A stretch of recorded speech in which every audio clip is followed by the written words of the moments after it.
안녕하십니까. 주디세 채널 최인용 세무사입니다. 오늘 여러분들 가족법인 설립할 때요, 주주 구성도 그렇고 설립할 때 유의해야 될 사항이 몇 가지가 있는데 거기에 대해서 한번 말씀드리도록 하겠습니다.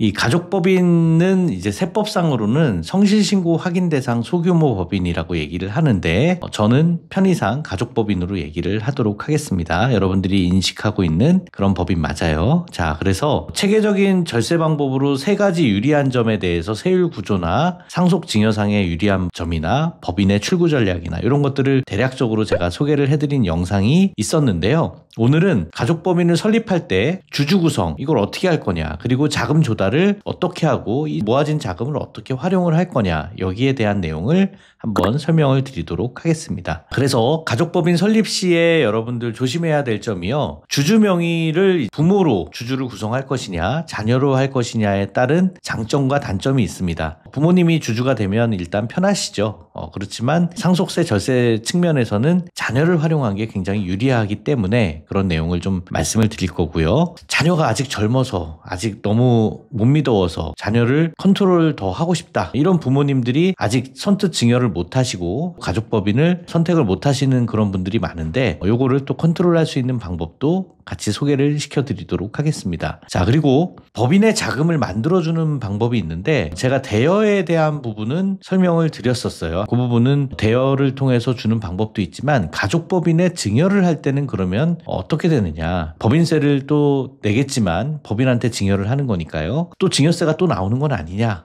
이런 또 고민도 하실 텐데 거기에 대한 내용도 한번 살펴보도록 하겠습니다. 그리고 가족법인, 그렇게 해서 법인에 돈이 쌓이면 그걸 가지고 어떻게 자금을 활용할 것인가, 어떤 절세 방법을 쓸 것인가에 대해서 조금 더 구체적으로 말씀을 드려보도록 하겠습니다. 일단 법인 설립 시 주주의 구성을 부모 명의로 할 거냐 아니면 자녀 명의로 할 거냐. 자, 보시면 부모 명의로 하게 되면은 컨트롤하기가 일단 쉽죠. 그리고 자산 가치가 증가되는 부분이 부모님의 법인에서 자산 가치가 증가를 하기 때문에 물론 상속세나 이런 것들에 대해서는 절세적인 혜택이 별로 없을 겁니다. 자, 그래서 이거를 자녀 명의로 주주를 구성하는 게 좋은데요. 자, 컨트롤 부분을 그럼 어떻게 할 것이냐. 부모님이 컨트롤 가능하게 할 수 있는 방법이 있습니다. 주주만 해놓고요, 거기서 나오는 급여라든가 이런 것들을 당분간 지급을 안 해주는 거죠. 주주만 해놓고 배당이라든가 이런 것들을 부모님이 선택을 해서 할 수 있도록 하는 그런 방법도 있을 거고요. 그러면 자산가치 증가분이 법인에 귀속이 되거나 아니면 자녀가 주주인 법인으로 구성을 할 수가 있기 때문에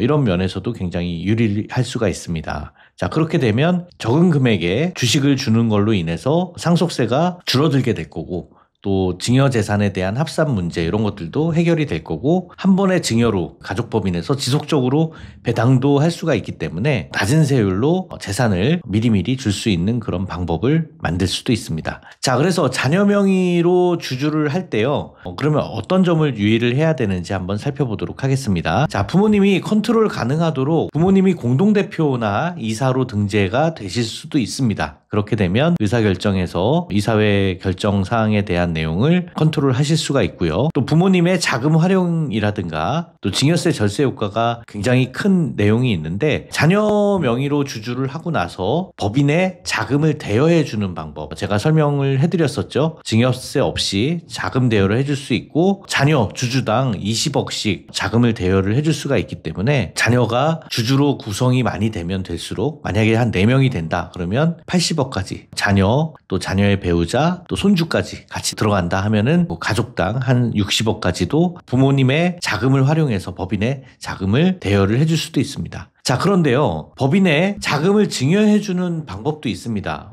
자금을 대여해주는 게 아니라 아예 법인에다 증여를 해주는 방법이 있는데, 이거는 어떤 점에서 유리하냐면요, 상속세에서 자녀한테 직접 줄 때는 10년간의 사전증여 재산에 대해서 상속세 계산할 때 합산이 돼요. 그런데 법인 자체는 상속인이 아니기 때문에 상속인 외자에게 자금을 증여할 때는 5년까지만 합산이 됩니다. 그러니까 부모님 건강이 10년을 좀 담보하기가 좀 어려운 경우나 그런 경우에는 가족법인에 자금을 증여를 하고 세금을 줄일 수 있는 그런 절세 효과를 기대를 할 수가 있겠죠. 자, 그런 경우에 증여세를 내겠죠. 법인에서 그러면 법인세를 낼 거냐, 증여세를 낼 거냐. 그 주주들은, 자녀들은 또 증여세를 또 추가로 낼 것이냐, 이런 부분이 아마 궁금해 하실 내용이 될 수 수가 있어서 한번 그 부분도 살펴보도록 하겠습니다. 자, 요 두 가지를 좀 한번 비교해서 살펴볼 텐데요. 먼저 법인에 대한 자금 대여 얼마까지 줄 수 있느냐, 요거 한번 설명은 드렸었지만 짧게 다시 한번 말씀드리자면, 상증세법 시행령 34조의 5를 통해서, 이게 증여의제 규정인데요. 증여의제로 주주가 증여받은 것으로 보는 경우에는 증여의제 이익이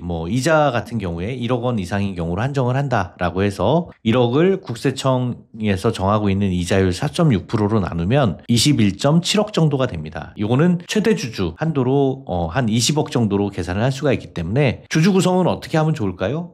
최대한 자녀의 주식 구성을 나눠서, 가급적이면 동등하게 나눠서 주게 되면은 최대 주주 20억에 맞춰서 만약에 33%씩 가지고 있다, 자녀와 배우자와 손주가 그렇게 33%씩 가지고 있다라고 하면 최대 한 60억까지도 줄 수가 있는 거죠. 그 비율에 따라서 대여를 해줄 수 있는 금액은 조금 차이가 날 수도 있겠습니다. 자, 그러면 법인한테 증여하는 경우는 어떻게 될 것이냐, 증여세도 내고 법인세도 내는 것이냐.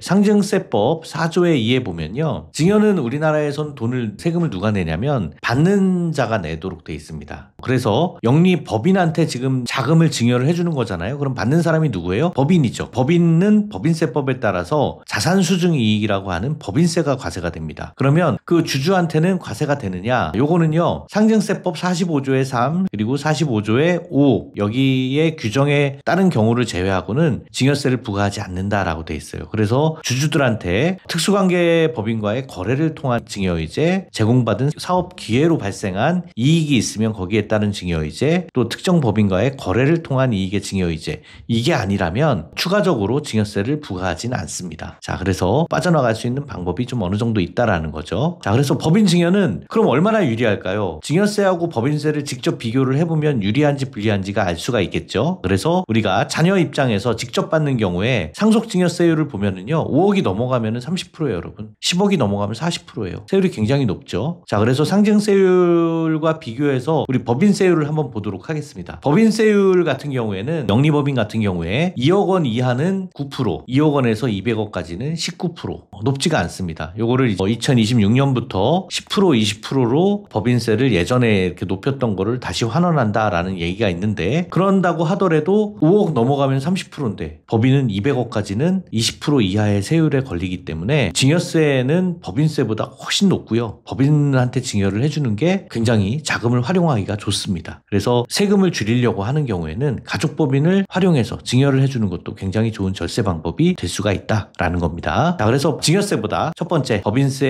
법인에 증여할 때 법인세가 훨씬 더 적고요. 두 번째, 상속 재산을 10년 내 합산하는 규정이 적용이 되지가 않기 때문에 법인한테 증여한 건 5년까지만 합산됩니다. 그리고 우리가 자산을 주더라도 2월과세 문제가 나오거든요. 2월과세를 법인 같은 경우에는 적용을 지를 않기 때문에 증여받은 자산으로 법인에서 어떤 물건을 사가지고 그거를 다시 판다고 하더라도 2월과세가 적용이 되지가 않기 때문에 그런 부분이 유리합니다. 자, 법인한테 증여는 이런 유리한 점들이 있더라라는 거죠. 자, 그러면 가족법인의 자금을 가지고 우리가 어떤 활용을 할 수가 있느냐, 이것도 세부적으로 말씀을 드리자면 굉장히 좀 많지만, 급여를 줄 수도 있고요, 배당을 줄 수도 있고, 또 상속 재원으로 마련을 하는 그런 방법도 있습니다. 자, 일단 급여는 누구한테 줄 수 있어요? 자녀를 대표로 세우거나 자녀를 이사로 세우거나, 또 우리 급여가 없는 부모님이 이사로 되거나, 이렇게 돼서 대표자 급여를 설정을 할 수가 있죠. 자녀나 가족의 대표를, 공동대표를 세워서 급여를 설정을 해줄 수가 있고, 이 급여를 기반으로 해서 퇴직금으로 줄 수도 있습니다. 이 퇴직금 같은 경우에는 향후에 자녀의 부동산을 취득하게 될 때, 그때 퇴직금을 좀 많이 모아서 주면은 퇴직소득세는요, 비교적 저렴한 세율로 부담이 가능합니다. 퇴직소득세는 급여보다는 그래서 낮은 세율로, 비교적 저희가 계산을 해보면 한 20% 플러스 마이너스 정도로 비교적 낮은 세율로 부담을 하게 됩니다. 그래서 퇴직금을 통해서 자녀의 부동산 취득에 대한 자금 출처 준비를 할 수가 있다라는 거죠. 최근에 또 부동산 취득 자금 출처 부분이 굉장히 이슈가 많이 되잖아요. 그래서 그런 부분을 대비를 할 수가 있다라는 겁니다. 자, 그리고요, 배당으로 또 자금을 줄 수가 있는데요. 매년 배당 2천만 원 이하는 15.4% 세율로 재원을 마련할 수가 있습니다. 그러면 어떤 대표님은 이런 말씀하세요. 아, 배당 그 2천만 원까지만 하면 그거 어디다 써? 이렇게 얘기를 하시는데요. 사실은 여러분 생각해보면 자녀하고 배우자 그리고 가족 공동법인으로 해서 만약에 4명이다. 주주를 4명을 뒀다. 그럼 4명한테 2천만 원씩 주면은 1년에 8천이죠. 10년만 하면요. 8억 정도에 되는 자금을 20%가 안 되는 세율로 줄 수가 있다는 겁니다. 그러니까 굉장히 유리하죠. 배당을 매년 그렇게 적용하는 것도 매년 배당을 꾸준하게 받는 것도 굉장히 유리합니다. 자, 그래서 자녀와 손주 뭐 이렇게 활용을 하면은 배당도 굉장히 유리하다라는 거고요. 또 이 가족법인에서는